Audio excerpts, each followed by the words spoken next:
గుజరాత్లో కేవలం ఒక నగరంలో ప్రారంభమైన బీజేపీ ప్రస్థానం ఆ రాష్ట్రంలో ప్రభుత్వాన్ని ఏర్పాటు చేసే వరకు వెళ్లిందని, ఇప్పుడు కేరళలోనూ అదే జరుగుతుందని ప్రధాని నరేంద్ర మోదీ అన్నారు. ఇటీవల తిరువనంతపురం మున్సిపల్ కార్పొరేషన్ ఎన్నికలే అందుకు నిదర్శనమని చెప్పారు. కేరళ ప్రజలు బీజేపీపై విశ్వాసంతో ఉన్నారని, రాబోయే ఎన్నికల్లో అక్కడ మార్పు తప్పదని విశ్వాసం వ్యక్తం చేశారు. కేరళ, తమిళనాడు, కర్ణాటక, తెలంగాణ, ఆంధ్రప్రదేశ్ మధ్య ప్రాంతీయ రైలు కనెక్టివిటీని పెంపొందించడానికి సహాయపడే 3 అమృత భారత్ ఎక్స్ప్రెస్ రైళ్లను, త్రిశూర్, గురువాయూర్ ప్యాసింజర్ రైలును మోదీ పచ్చజెండా ఊపి ప్రారంభించారు.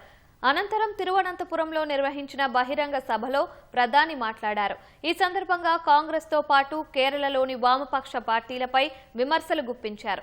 దశాబ్దాలుగా ఎల్డీఎఫ్, యూడీఎఫ్ రెండూ తిరువనంతపురాన్ని నిర్లక్ష్యం చేశాయని, ప్రాథమిక సౌకర్యాలు, మౌలిక సదుపాయాలు లేకుండా చేశాయని ఆరోపించారు. కాంగ్రెస్ ను ముస్లిం లీగ్ మావోయిస్టు కాంగ్రెస్ అని అభివర్ణించారు. కేరళలో బీజేపీ ప్రభుత్వం ఏర్పడితే శబరిమల బంగారం కేసుపై విచారణ జరిపి దోషులను జైలుకు పంపుతామని ప్రధాని మోదీ హామీ ఇచ్చారు.